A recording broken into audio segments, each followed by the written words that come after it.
AC Guy 1948 here. There's a little update on the Panzer. I got part of the rear painted.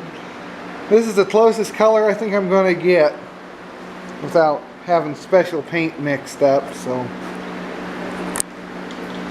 yeah, it's not quite right if you compare it to what that is, but it's not too different.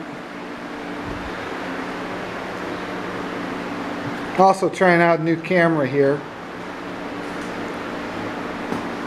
but I haven't really done anything else other than all this stuff here. I got primered, I got it drying. So yep, little update for today. Alright, I'll see you in the next video. Have a great day.